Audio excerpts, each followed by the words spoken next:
Bitawan mo ako! Kunin mo na lahat ng pera ko! Huwag mo lang akong saktan! Wala ka nang magagawa. Akin ka.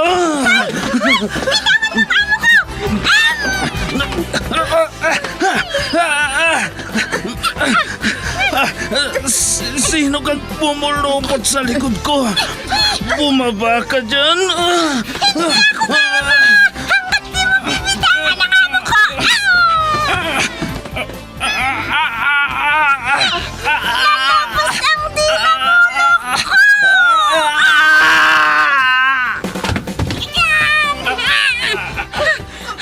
Ayan! Natumba na siya, madam! Salamat, Pepita! Salamat!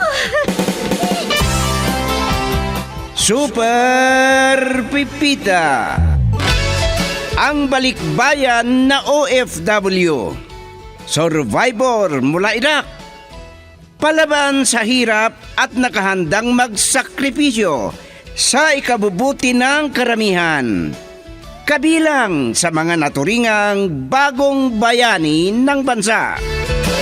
Super Pipita, isang dula na kung saan inyong mapapakinggan ang iba't ibang pakikipagsapalaran ng isang OFW. Super Pipita, mula sa Lovelet Artist and Talent Center Drama Productions, handog sa inyo ng #1 and most trusted radio network in the country, Bombo Radio Philippines. Basta Radio Bombo.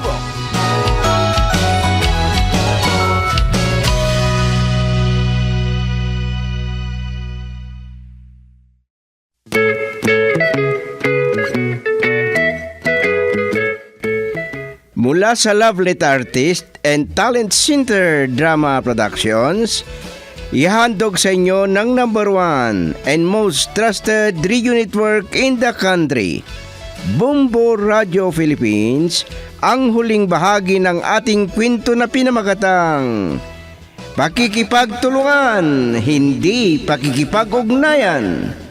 Dito sa ating dula, Super Pipita.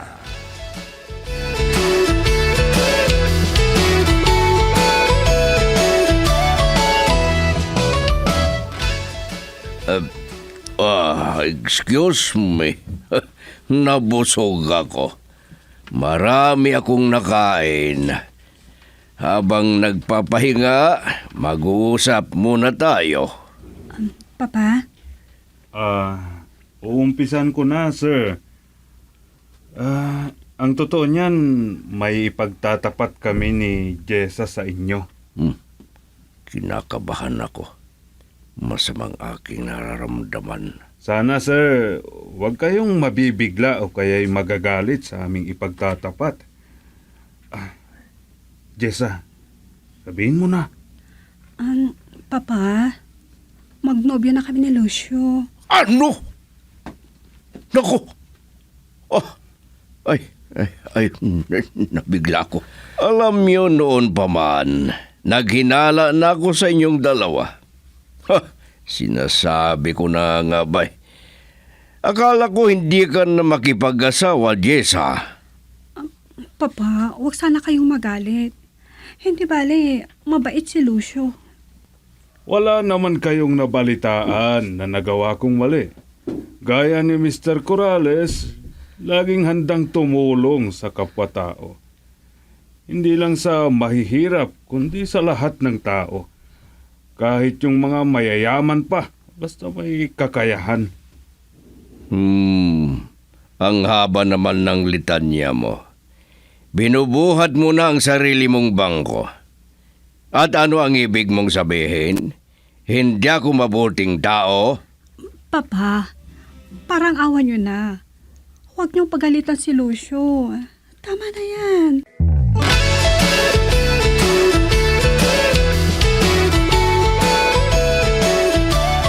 Nasaan ang mama, Papa? Bakit mo hinahanap ang mama mo? Ang sabi ko sa kanya kanina, Tayo lang tatlo kina Lucio ang mag-uusap-usap. Kaya wala siya dito ngayon. Makikipag-asawa ka rin lang sa isang matanda pa. Papa naman. Hindi pa naman gaano, sir. 45 anyos pa lang ako. Anong hindi pa gaano? Ilang taon ka na ba? Yang anak ko, ilang taon na ba yan? Bakit siya pa ang napili mo? Papa naman, malapit na ring mawala sa kalendaryo ang edad ko. Sandali. Ano bang napag-usapan niyong dalawa? Anong plano niyo? Gusto lang naming magtapat sa inyo. Kung ano ang kahihinatnan nito, depende sa inyo, sir. Kung papayagan niyo kami, kayo ang magdesisyon. Kung hindi ako papayag, may magagawa ka ba, Lucio? Parang awa niyo na, Papa. Tama na yan. Bakit ka nagmamakaawa? Hindi ako titigil hanggat hindi natin napag-uusapan ng mabuti ito. Nandito sana ang mama. Kasi pareho ko kayong magulang. Para ano? Para sang ayunan ka sa gusto mong mangyari, ganon? Magtatagal pa ba ang pag-uusap nating ito, Papa? Lumalakas na ang ulan. Maabutan ng bagyo si Lucio dito. Maabutan siya kapag pinatagal niyo pa ang ating pag-uusap.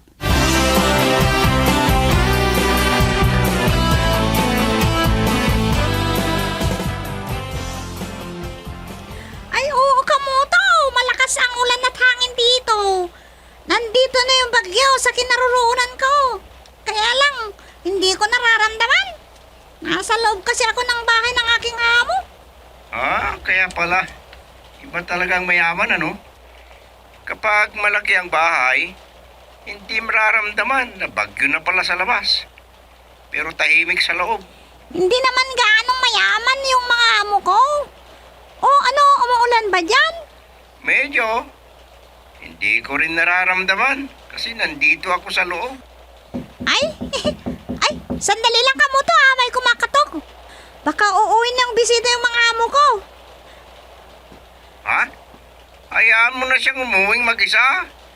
Diba sabi mo, mahangin sa labas? Baka ilipad ka ng hangin. Ikaw talaga. Sige, babay na. Ihatid ko.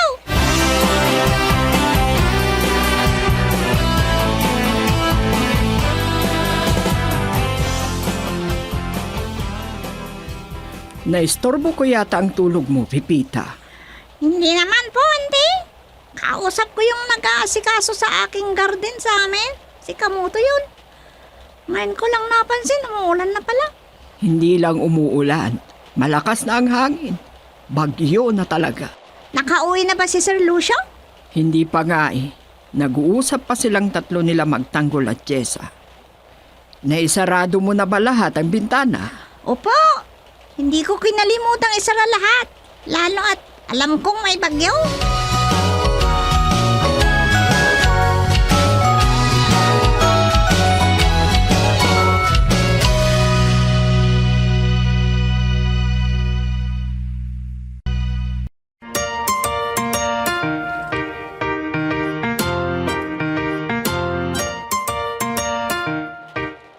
Mabuti at lumapit kayo, Mama.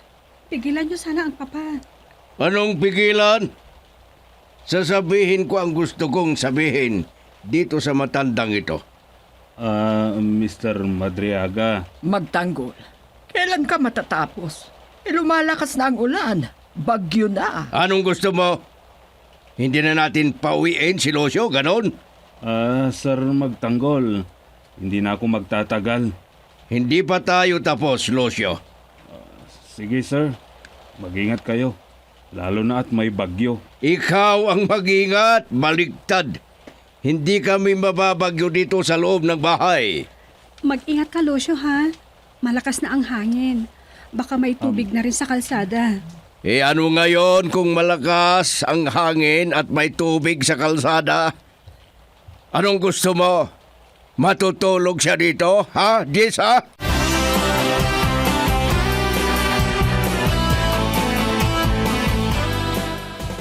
Magkano Paano kayo uuwi niyan, sir? Ang lakas ng hangin. Walang problema, Pipita. May sasakyan naman ako. Baka kung anong mangyari sa inyo sa daan. Maraming malalaking puno na posibleng matumba. Oh, paano mo nalaman nandito ka lang sa loob ng bahay? Narinig ko nung may naglagapak na puno. Natamaan yata yung punong yun nung kumidlat. Marami na namang nasira ito. Kawawa ang mga nabiktima ng bagyo. O sige, alis na ako, Pipita. Baka hinahanap ka na sa loob. Sandali lang po, sir. Papayungan ko kayo hanggang makasakay kayo sa kutsi niyo. Ay, huwag kayong magpaulan. Bawal magkasakit. Huwag na. Ako na lang. Baka ilipad ng hangin niyang payong mo. Pumasok ka na. Ibubuksan ko pa ang gate. Hindi ka makakalabas niyan, sir. Nakalak yung gate. O, akin na ang susi. Ako na ang bahala. Ibabalik ko na lang bukas. Ay, hindi pwede, sir. Pagagalitan ako ni sir. Paano kung may emergency? Hindi sila makalabas. Kung ganun, o sige, buksan mo na ang gate para makaalis na ako at makapasok ka na rin.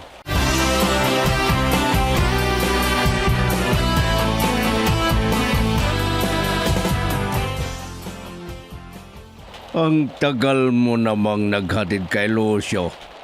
Ano ang napag-usapan niyo ng lalaking yon, Pepita? Wala naman, sir.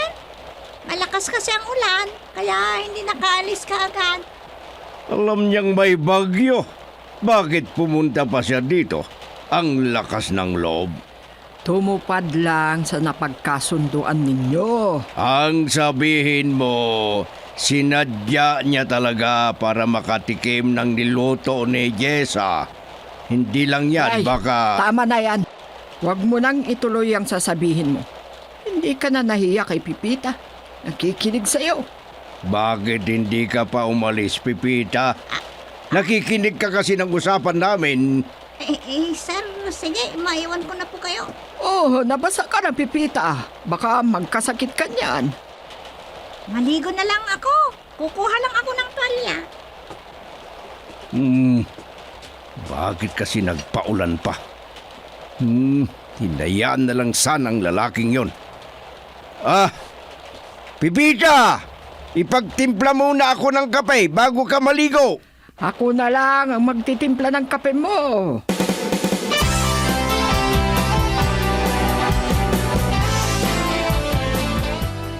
Kanina pa kita tinatawagan Hindi ka sumasagot.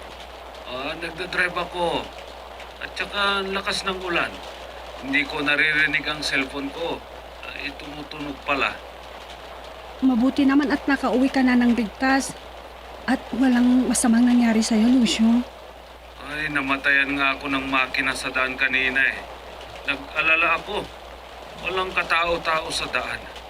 Natakot ako bigla. Wala pa naman akong asawa at anak na magmamana sa maiiwan kong kayamanan.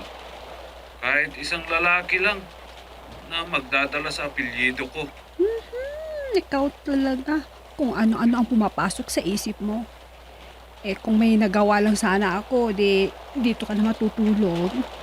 Nakita ko ang mukha ng papa mo. Biglang dumilim. Natatakot siguro baka biglang may mabuong apo sa kasagsagan ng bagyo. Hindi mo talaga ako titigilan Bumabagyo na nga Alam mo, pagdating ko dito sa bahay, napaisip ako. Bakit hindi ikaw ang naghatid sa akin sa labas ng bahay niyo kanina? Tinatanong pa ba yan? Hindi nga ako pinayagan ng papa na lumabas, di ba? Kaya si Manang Pipita ang naghatid sa'yo. Gets mo?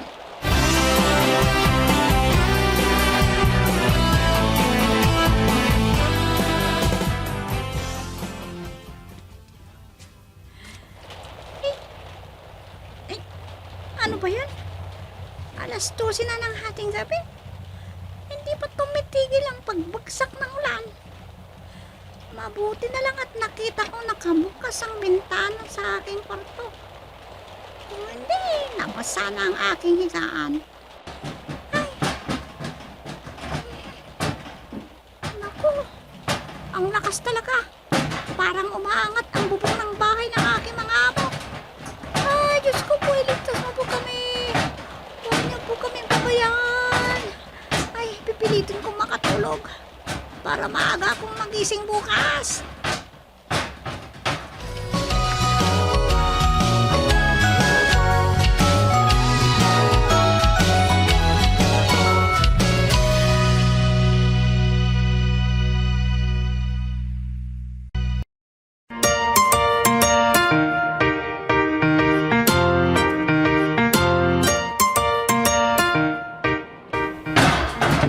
Ano yun? Magtanggol! Gumising ka! Magtanggol! Ano ba? Istorbo ka. Natutulog ang tao eh. Ang lakas ng hangin. Inilipad na ang bubong ng bahay natin. Matibay ang bubong. Baka bahay ng kapitbahay ang narinig mo. Tingnan mo nga. Baka nagsiliparan ng bubong natin. Hindi pa natin alam. Imagination mo lang yan. Ay, Sinabing matibay ang bahay natin eh. Sige, matulog ka na ulit.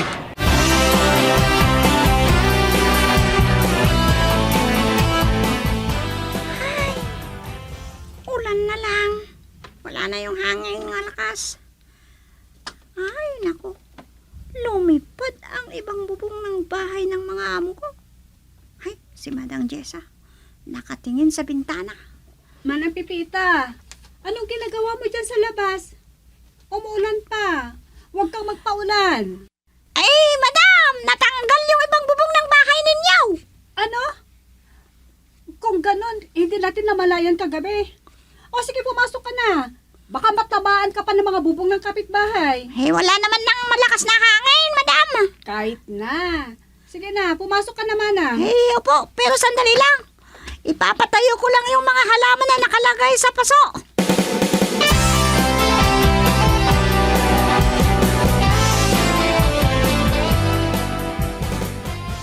Akala ko kung ano ang tumutulo. Dito pala sa kisame nang galing. Salamat at gising ka na magtanggol. Ang himbing ng tulog mo. Kahit bumabagyo, hindi mo na naisip. Baka may masamang mangyari. Ano naman ang masamang mangyari? Imatibay ang pagkagawa ng bahay natin.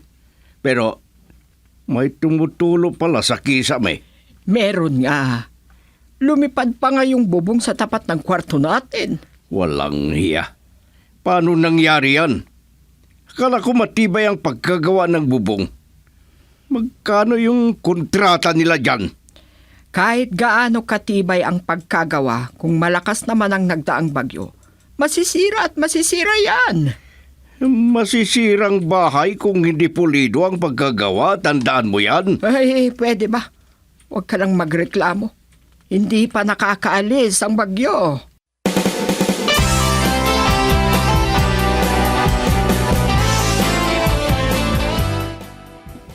Bukod doon sa lumipad na bubong, wala nang ibang nakita si Manang Pipita.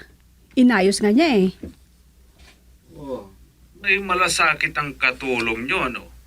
Pwede siyang magkarpentero o kaya inhenyero pa. Maraming alam na trabaho si Manang Pipita. Pero hindi siya ang aakyat para palitan ang mga lumipad na bubong. At saka hindi pa kami magpapatrabaho ngayon. May bagyo pa eh. Anong sabi ng papa mo? Nagagalit. Hindi makapaniwala na matatanggal ang bubong ng bahay namin. Sabi ng mama, kahit gaano katibay daw ang bahay, kung ganun kalakas ang bagyo, masisira daw. Hayaan mo. Oras na makalis na ang bagyo, ako na lang ang bahala sa karpintero. Salamat sa'yo, Lucio, ha?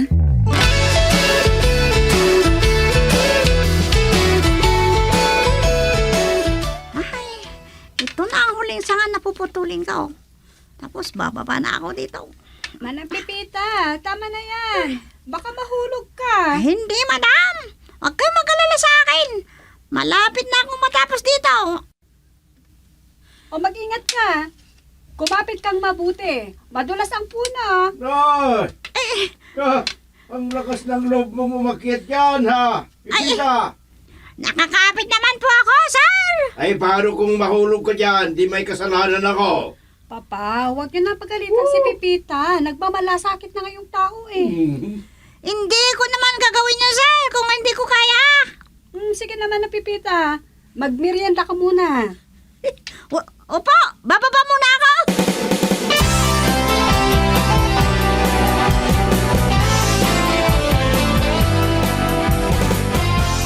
Hello. Yan ang inaasahan kong sasabihin mo sa akin, Mr. Corrales. Nadaanan man ng bagyo ang aming bahay, pero konti lang ang sira. Oh, sige. Nakahanda akong tumulong. Alam ko maraming nabiktima ng nagdaang bagyo. Una, tutulong ako sa abot ng aking makakaya. Sige, kung ganun. Walang problema. Bye. Ay, nako. Ano ba yan? Sir, andito po si Sir Lucio.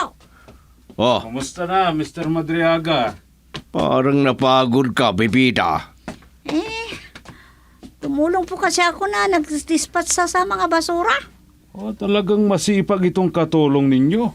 Pipita, tawagin mo nga sina Marina at Jessa.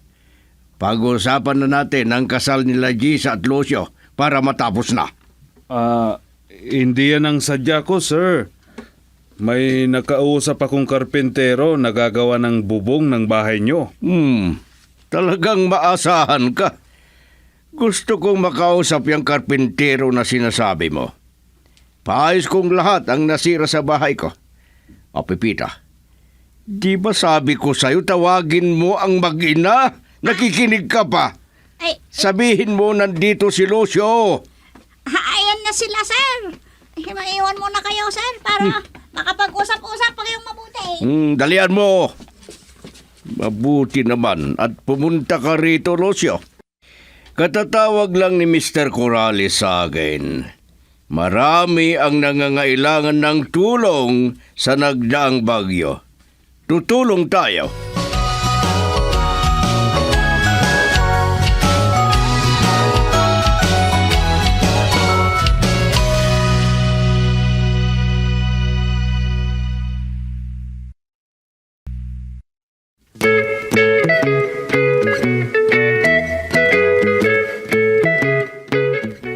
Diyan nagtatapos ang isang linggong kwento dito sa ating dula, Super Pipita. Isinulat para sa radyo ni Delfin Dumayas at sa direksyon, Liti Astudillo Aquino. Inihahandog sa inyo ng number 1 and most trusted radio network in the country, Bombo Radio Philippines. Basta Radio. Bombo!